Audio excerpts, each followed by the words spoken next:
This is Optimal Relationships Daily, episode 406. Steps to stop being codependent and Assumptions and How They Hurt Relationships by Lisa Merlo-Booth of lisamerlobooth.com.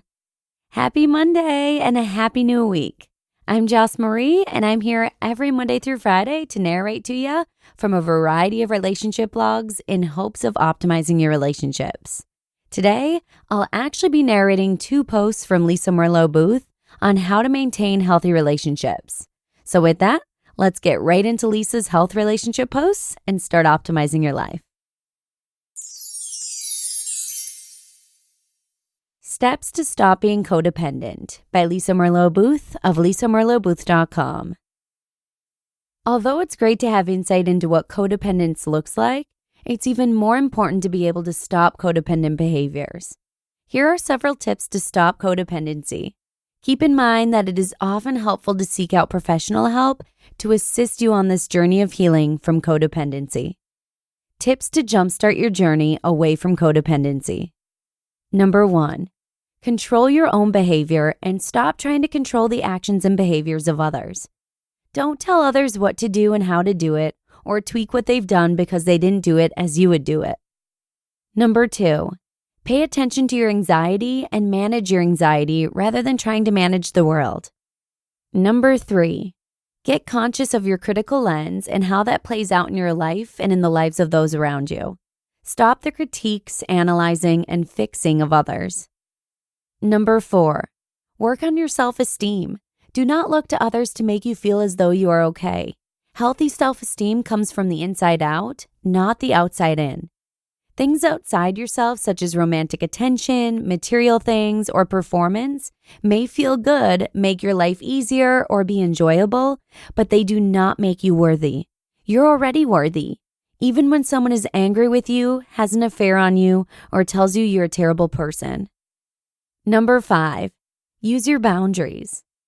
Know what's about you and what's not about you. If you don't have any boundaries, then work on getting boundaries. Read about them in Pia Mellody's The Intimacy Factor. Seek professional help to learn about them.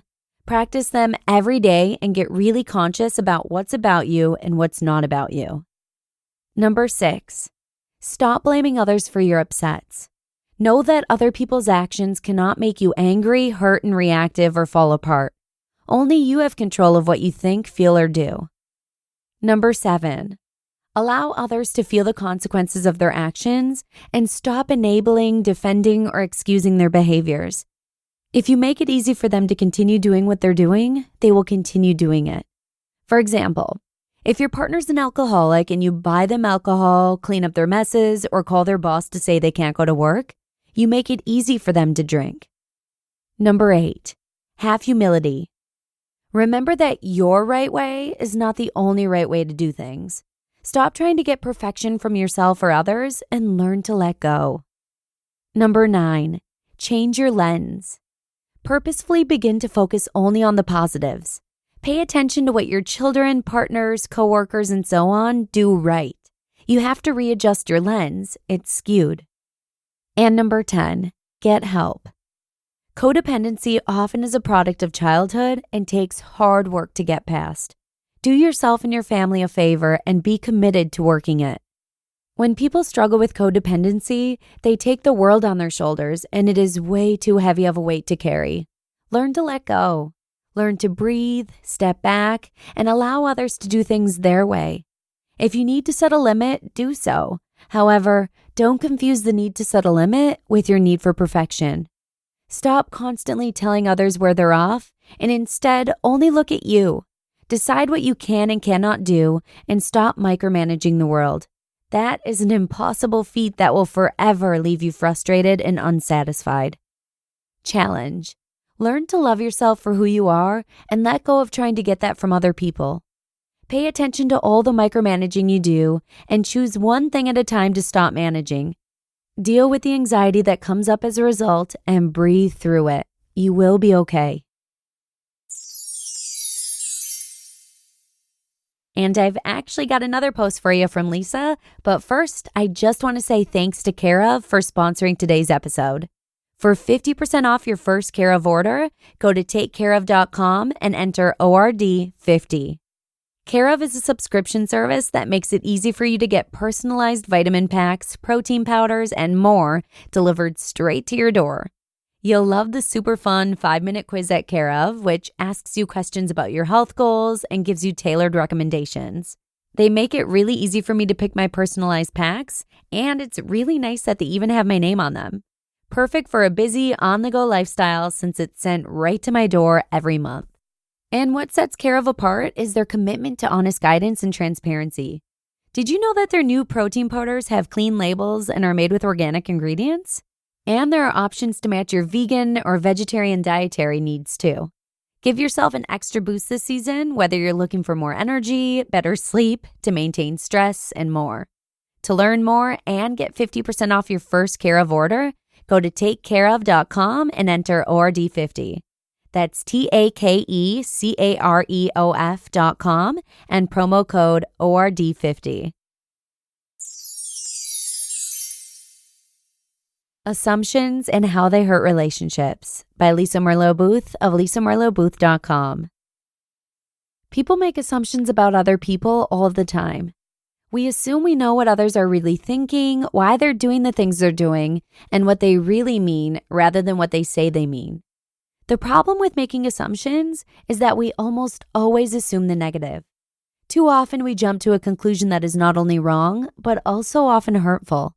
For example, if our children are not responding to us, we quickly assume that they're rude and disrespectful. If our partner is quiet and sullen, we assume they're mad at us, relationally inept, or impossible to talk with. If a parent gives us feedback, we assume it's because all they see in us is the negative. Seldom do we assume positive intentions. In everyday life, we make assumptions all the time about other people. Although there may be times when our assumptions are correct, the reality is that more often than not, they are incorrect and strongly negatively slanted. For example, my friend Steve told me about a time when his child was gushing blood from his head and needed to get to the hospital fast. Steve got his son in the car and went as fast as he could to the hospital. On the way, he had to pass a car going incredibly slowly. The driver of the other car proceeded to honk, give my friend the finger, and yell a few choice words at him. Steve felt bad that the guy was so mad and wished he could tell him why he had to get in front of him.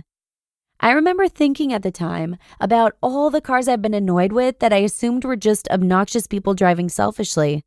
While I'm sure not all of them were driving a loved one to the hospital, I don't know how many were caught in a bad day, were afraid of losing their jobs, just found out their partner had an affair, and on and on. When it comes to the behaviors of others, remember that you truly do not know what's going on in their head, even when you are sure you do. If you're assuming something about someone in your life, at least give him or her the courtesy of checking out your assumptions. The worst that can happen is that they can tell you you're right, in which case it's no longer an assumption, but a fact. Know that when it comes to interpreting or assuming why others are doing what they're doing, our lens is clouded. Our assumptions are highly negatively skewed, and that negative slant greatly hurts our relationships. Sometimes the behavior of others just simply isn't about us. Make room for a different story and check it out with the other person. You may just be pleasantly surprised. Challenge. Watch the assumptions, interpretations, and meanings you give to the actions of others. Instead of assuming, check your assumptions out by asking the person directly what they meant, why they did what they did, and so on. This one move could save you a lot of hurt. You just listened to the post titled, Steps to Stop Being Codependent and Assumptions and How They Hurt Relationships, both by Lisa Merlo-Booth of lisamerlobooth.com. Lisa makes so many insightful points in these two posts. Working on self-esteem and boundaries are big changes, so remember to take it slowly and one step at a time. More importantly, the best time to start making the small changes is right here and right now. As Lisa says, we shouldn't try to micromanage everything in our lives, as it'll only leave us feeling frustrated and dissatisfied. And when it comes to other people, we are being kind and loving when we don't make highly skewed and negative assumptions about them first. I've learned a lot from these posts on how to create healthier relationships. I hope you have as well. And with that, have a great start to your week, and I'll see you again tomorrow where your optimal life awaits.